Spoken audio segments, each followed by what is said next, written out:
Podcast Network. This live show is not one that is going to bring you the latest tip on how to increase your VO2 max, but it will make you laugh, which will have some cardio benefits. So make sure you stick around and get to learn more about our guests outside of the world of running, swimming, and cycling.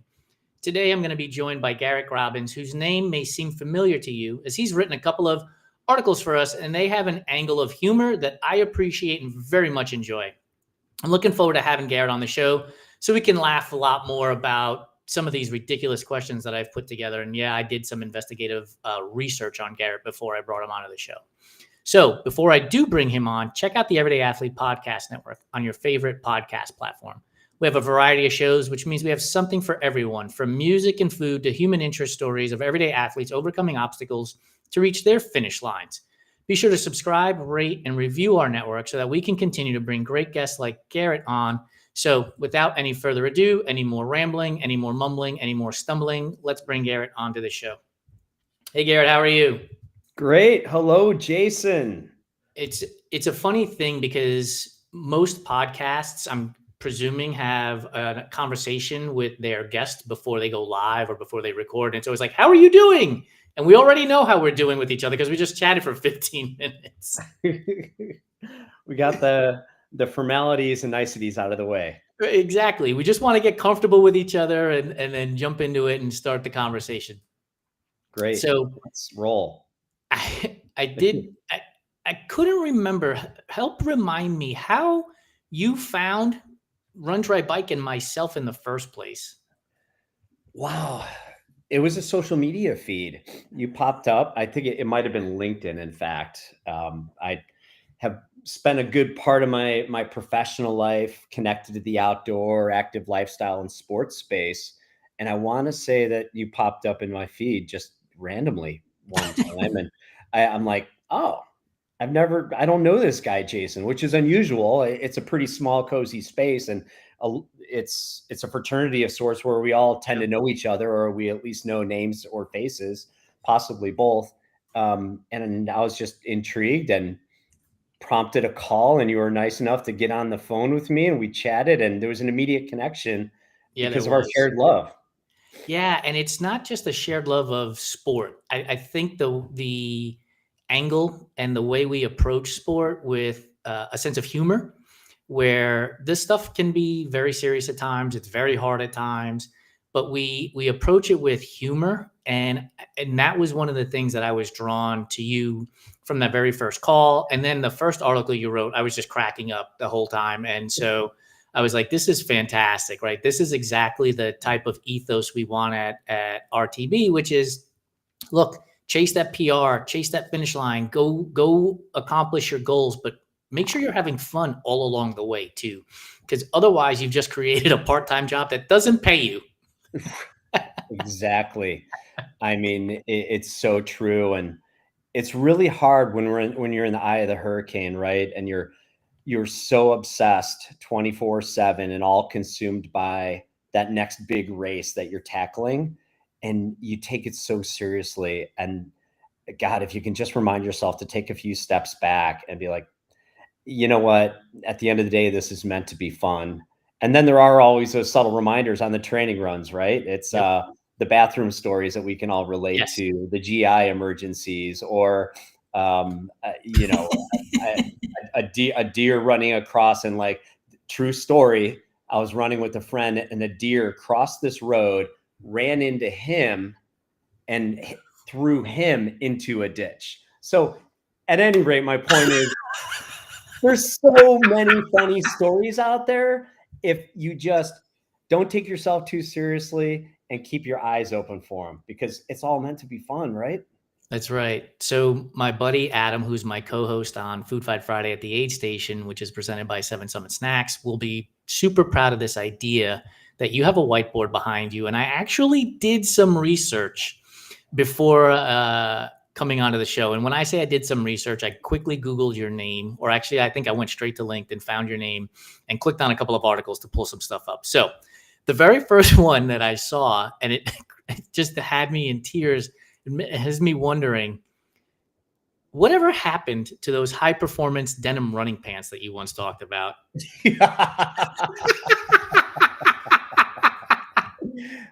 So we all know what streakers are, not the college quad kind of streaker, but running streakers, right? They try to run, usually it's a minimum of at least 1 mile for as many days, months, years straight as possible. And I'd never tried it before. And I was curious. And I started it out on January 1st, one year. And I want to say it was mid-March. And it was just one of those days that gets away from you.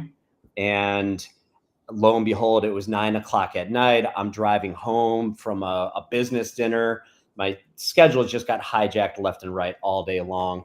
And I'm in like jeans and a nice button up shirt. And I'm like, I got to get in this mile. Like, this is not how my streak is going to die. Right. I wanted to die a more glorious death than just business dinner took up my time. Right.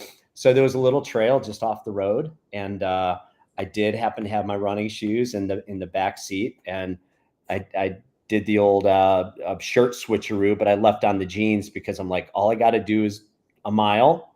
And so, yeah, jumped out and hammered out actually 2 miles, elevated trail, beautiful overlook, the lit skyline down below.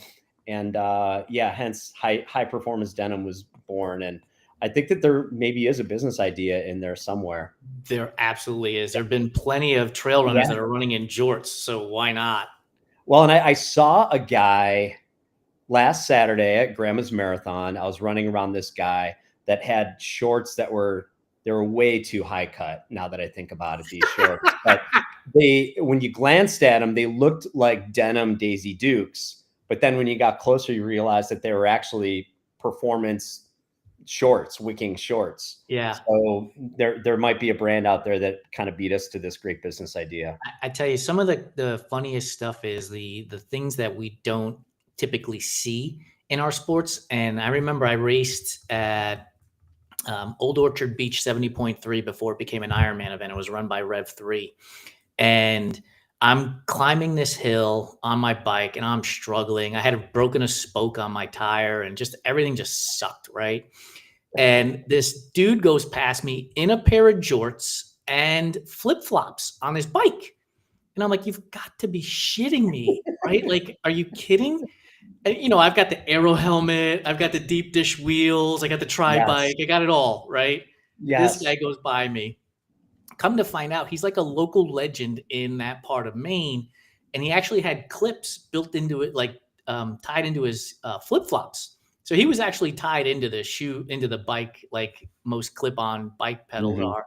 But I just could not believe it. And it made me realize all these years later, because I still tell the story, like, this guy was having fun, right? He didn't go out and spend tens of thousands of dollars on anything. He's like, I ride my bike and I have fun with it. And I participate in a race every now and again. And I just thought it was hilarious. I love that. And on that note, I have a certain amount of reverence for when you look around a starting line of a race and you see some guys like wearing, they're like old short sleeve dress shirts that you just pick up. You can go to a thrift store, right? You're that guy. I'm one of those guys. I love that. I love that. And I've tried that a couple times, and I'm here to say that those shirts do just great out there for long distances, right? Yeah. I have a super bright orange New York Mets button down shirt that I run in, and I just absolutely love it.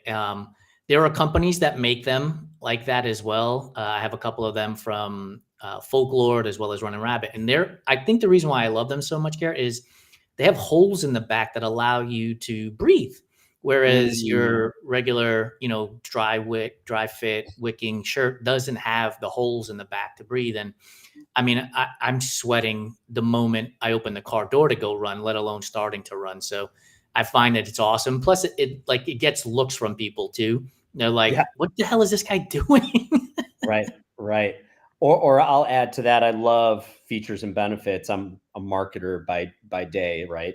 Features and benefits are part of the world I live in. So the buttons and the gaps between the buttons, so you get airflow in there. Yep. And then it's easy enough. I think snaps perform better than buttons. Yes. So yeah, lots of pluses there. It's awesome. It's cool funny that you're that guy. Yeah, it's cool to see the landscape change a little bit when it comes to this stuff too.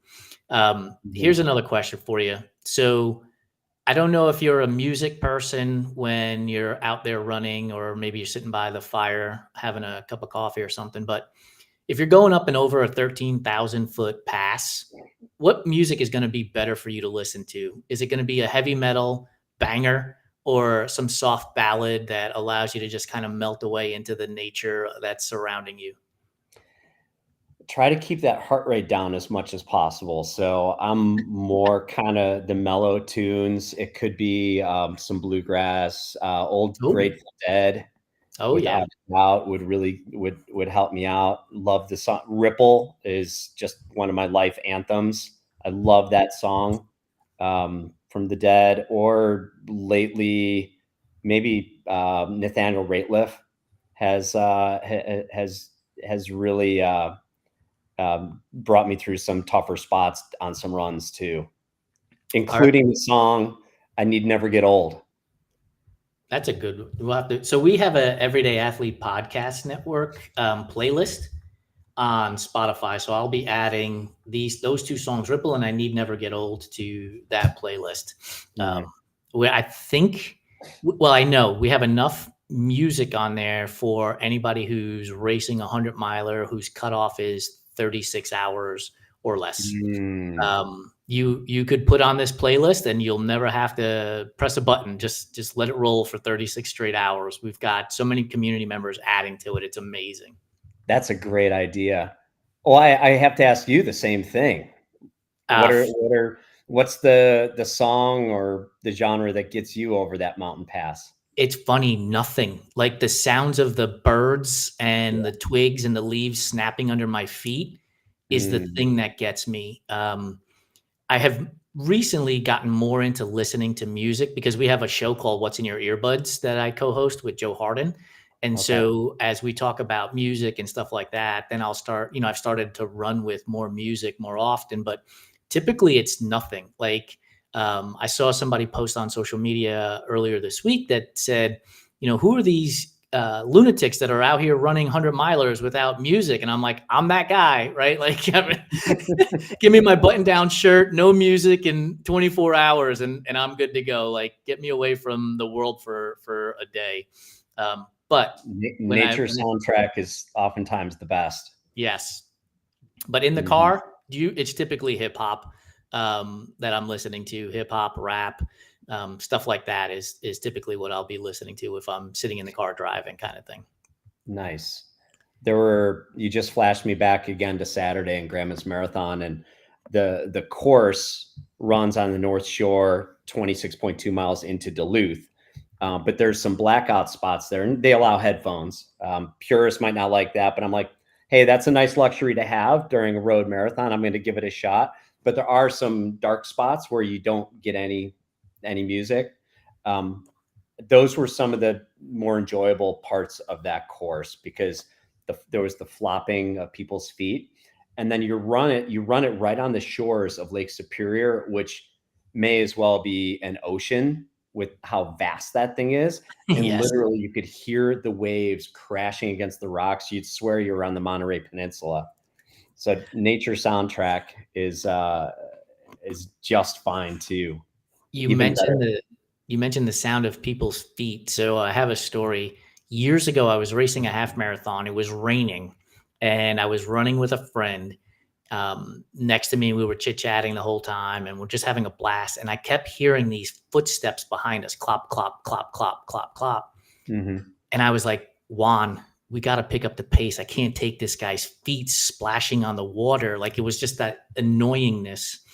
And so he's like, all right, let's do it. So we pick up the pace. And wouldn't you know it, Garrett, from clop, clop, clop, clop, it became cloppity, cloppity, cloppity, cloppity, clop. Like he just was like, I'm not letting you guys get away from us. And after like 2 or 3 minutes, I'm like, this is fruitless, dude. Now I just got to hear it twice as fast. Forget it. We'll just see how long we can outlast him from our endurance because speed isn't going to be the key.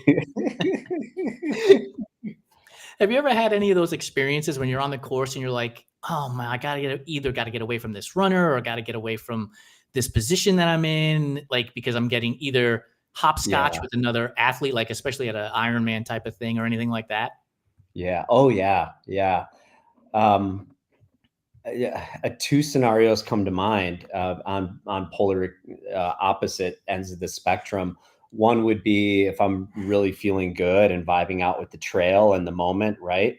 And we all hit high and low spots out there. But if you're around a pretty vocal person who's in one of those low spots, I think we've all been there. It's like, all right, I need to distance myself from Yes. this vibe. And then on the flip side, too, when I hit the inevitable low point and I'm feeling kind of grumpy, it's probably best that I just be completely by myself and Yep. not next to a chatty Cathy at that point, right? Yeah. So yeah, in those cases, but more often than not, God, I love being around people whether it's on the trail or the pavement, the running path, wherever it may be, because that's I mean, it's so fun to hear people's stories and what's got them to that point Yep. and what that particular run or race, those miles mean to them. Yep. I love those stories, and that's really what draws me to the sport. Are you more of a head nod or a waver when you're on the running path and people are going in the other direction? Ooh, the kind of motorcyclists, like two-fingered wave, like I kind of give that. Yeah, if it's the first person I've seen in a long, long, long time, then I'll actually say, "Hey, man, what's going on? Good job. We're out here." Yep. If it's before 6 a.m., I might even physically high five them because that's a win. If you get on the trail that early and you see somebody else, we should celebrate that. So you become the cobweb cleaner, right? Like running on the trail that early in the morning, cobwebs all over the place. You end up getting them all over your face super early in Oh, the morning. isn't that great? It It's can it's a be if it doesn't scare the shit out of you first. it's a badge of honor, without a doubt. I love that. you, you must have so many stories from your years in these sports with um, animals. And so I'm going to put this in front of you because I asked this question a few months ago. As a Mm, triathlete, I think you can appreciate this. What would you rather see? You're swimming in the ocean and a great white swims under you. ooh. You're running on the trails and a grizzly runs across your path. Or you're riding your mountain bike when you see a mountain lion just staring at you. Which one of those three would give you the least pause? Oh, wow. I mean, the least pause, those are Yeah, all you're pretty like, yeah, that's close not a to big deal. me. Man, the great white, you're so vulnerable and helpless. And happy anniversary to Jaws, by the way. It just Yes, came out like 50 years ago already last correct. weekend. We have to watch that tonight for family movie night. But ooh, that's a tough one. Grizzlies are I've never had a grizzly encounter, but you hear that they can be so aggressive. And I just Yeah. watched what's the movie with Leonardo DiCaprio, The Revenant. The Revenant, yeah. Oh, that Would scene where the grizzly just shreds them. So so no thank you to that. I'd have to pick the least of those three evils being the mountain lion. Because then you can get behind your bike and use it to to ward them protect off as best yourself. as possible. Right. Yeah. Yeah. By the way, you bring up The Revenant and Leonardo DiCaprio, and that immediately ignites anger in me because Tom Hardy should have won the Oscar for Best Actor that year, not Leonardo DiCaprio. I don't care what anybody says. I will arm wrestle them all day, every day. Like Tom Hardy in that movie was absolutely the king actor in that movie. And I know he was a best supporting role Yeah. to Leo, but Leonardo DiCaprio barely spoke. Meanwhile, Tom Hardy was leading that whole movie, in my opinion. Yeah. DiCaprio moaned a lot. Yeah. Uh, yeah. Right. Yeah. Uh, I'm blanking. Which character was Hardy? He was the guy who was basically fighting. I shouldn't say basically. He was fighting Leo at the end when they're on the edge of the water. Oh, oh, He what a creepy character. He played yes, that so well. I was so going to say, well. I think the bear should have been recognized too, Yes, easily. Like, but that would have been a more memorable kind of Oscars speech or appearance yes. for the bear to be up on stage. With AI today, you could easily do it. Yes. So okay, we're gonna go into movie land now because I have like this anger, I guess. Like it's unwarranted completely. Like I believe Tom Hardy should have won the Oscar that year, hands down. again, I don't care what anybody says. I also believe that Shawshank Redemption should have won the Best Movie Picture award the year that Forrest Gump won it. And I get it, I'm a runner and I'm supposed to be Forrest Gump all the time. But you are not beating Andy Dufresne in Red with running. You're just not. As you're walking through that, and wow, you're such a savant of movie history, because I couldn't tell you like any of the last 10 Oscar winners. I just always assumed that Shawshank won the Oscar for Best Picture, because whenever that comes up in my social feed, to get those little movie clips, Yeah, I'm stopping and I'm watching, and I'm going to waste some time watching it, because nearly every scene was so perfectly done and so good, memorable and gripping, and the nuances, like where, like, God, the way he hides he puts the papers into the file at the end of yep, the night when he's doing the work for the director of the prison, right? yep, for the All warden. Yeah, little nuances there. Oh, so good. So good. the movie was so good, and so I get angry about it to this day, and it's probably been Yeah. 20 years, Yeah. to this day. You've been holding this anger inside of yourself for Oh that no, I don't long? hold it in. I tell everybody who will listen.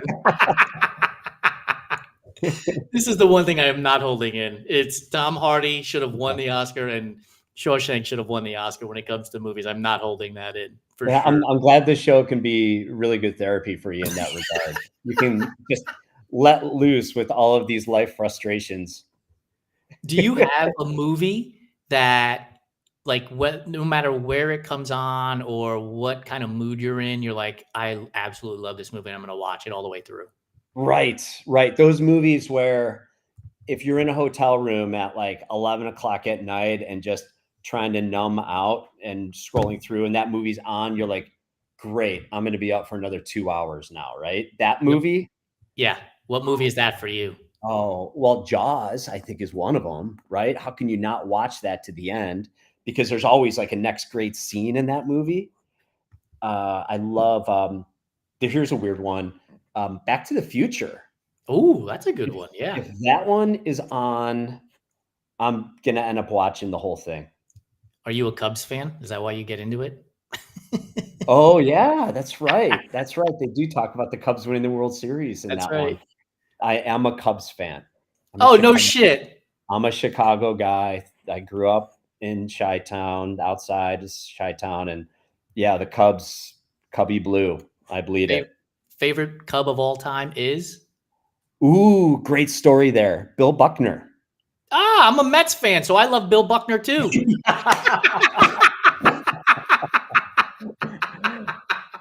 Can I share with you? I'm on a little bit of a life crusade to vindicate Bill Buckner's name, and can I share that story with you? You should. And by the Okay. way, if you're Yeah. not on Twitter, let me know, because not Gady, who is about, or not Gaetti, Gary Gaetti, right? Uh-huh. He writes a post about NEPTA, which is not enough people talk about. And Bill Buckner is one of the players that he is always posting about.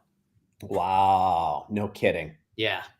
Oh, I'm gonna have to check that out, because I mean, my career goal right up until like age 16, 17 was to be a professional baseball player.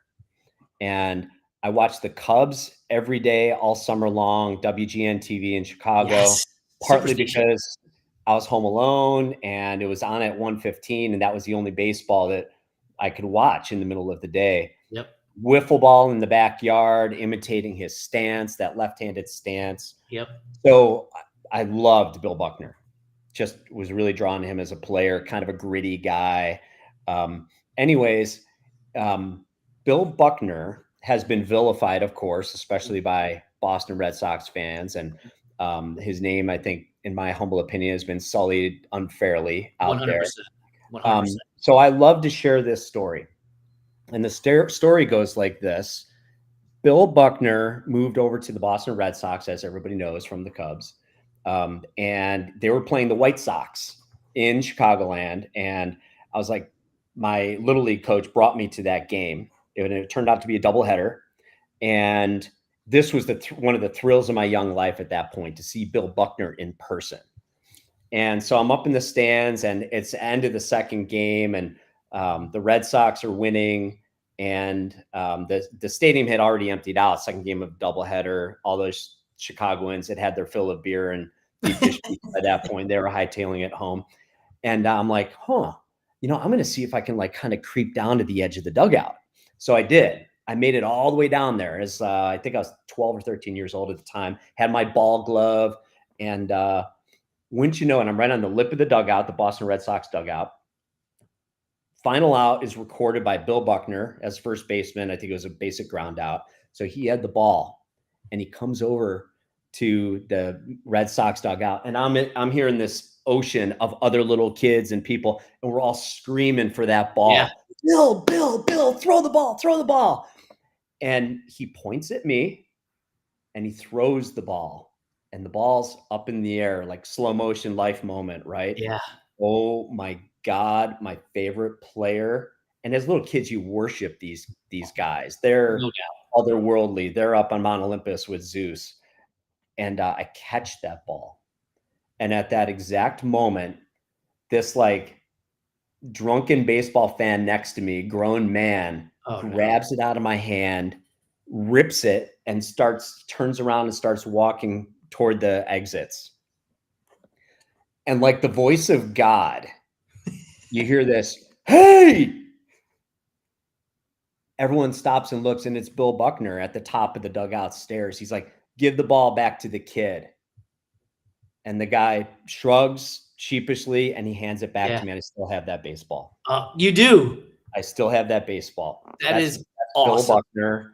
And so many years later, when everybody was vilifying him, and I heard he had death threats, and he like kind of had to get away from it all, and he wound up, I think, in Idaho. I mean, I share that story as much as I possibly can, because I'm like, that's a good guy. That is a great story. Yeah, it's a great story. So I'm 51 years old. Baseball has been the sport that I have watched and rooted for my entire life since I can remember. And of all the years and all the games I've ever attended, never once did I come anywhere near a baseball. Although that's actually not true. Mark McGwire hit a ball I was at Shea Stadium. Mark McGwire hit a ball up and over the backstop, and we were in the upper deck, and that ball was screaming at like 100 miles an hour. And I put my hand up, and it hit my hand, and it bounced around, and somebody else got it. But I had the stitching in my hand for like 2 days. But anyway, we lived in Seattle a couple of years ago, and we're at a day game hanging out. And, now they have the nets up in front of the field all the way up to the outfield, basically. And so like getting a baseball nowadays is damn near impossible. Well, JP Crawford throws the ball up over the net right at my wife and I. And she's like, oh my God, the ball is coming at us. Right. So I reach my hand out and I get the ball. And to your point, like Bill Buckner was your favorite player to begin with. JP Crawford was just a player on the Mariners who has now become one of my favorite players because of that ball toss. And I say all of this, and I appreciate your story, because when I equate it back to our hobbies of swimming, cycling, and running, right? There are going to be very few stories that we remember about these sports, whether we got to a PR or didn't get to a PR or anything like that. But that moment for you as a 12 or 13-year-old kid will stick with you forever. That ball, as I was 50 years old, and that ball getting tossed over the net and me having, and I still have it to this day as well, will stick with me forever. I won't remember the mile repeat I failed at or I succeeded at. Like, I won't remember that. But the baseball, I will remember. The baseball from Bill Buckner, you will remember. And I think that's a big part of this platform for everyday athletes is, again, go out and have fun. Go do the other thing. Like the mile repeat will be there. The finish line will be there. But enjoy yourself in addition to doing these sports. So I really appreciate that story.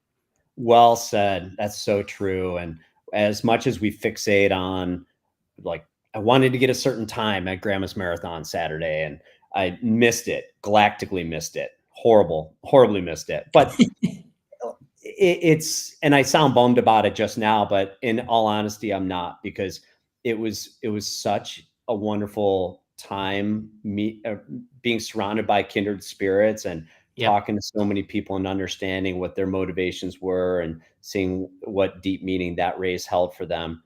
And that's what you will remember over the long term. It's not gonna, I won't be able to tell you what my final time was probably in a couple years, right? Right. But I am going to remember the people that I like chatted with in the starting corral and along the course, and that's the magic of the sport right there. 100%. Well, Garett, thank you so much for being a willing participant on this show and for sharing such great stories. I'm excited for your next article, which will hit our website here very soon. And I'm no doubt going to be laughing when I get the first draft and when we get to publish it and enjoy it. Thanks so much for having me. What a blast chatting with you, Jason. I'd love to do it again sometime. Yeah, we'll absolutely have to do it. Thanks, Garett. All right. Thank you. For those of you who have stuck around for our conversation with Garett on this Fiery Embers episode, thank you so much for giving us of your time. Time is the greatest gift that you can give to anybody, and you just did that, and I cannot thank you enough. While you're listening to this, make sure you subscribe, rate, and review to the Everyday Athlete Podcast Network on your favorite podcast platform, because that is how we get great guests like Garett who can share great stories about getting a baseball during a doubleheader between the White Sox and Red Sox when he was 12 years old from his favorite baseball player, Bill Buckner. Until next time on Fiery Embers, make sure you're having fun out there and chase those dreams and goals.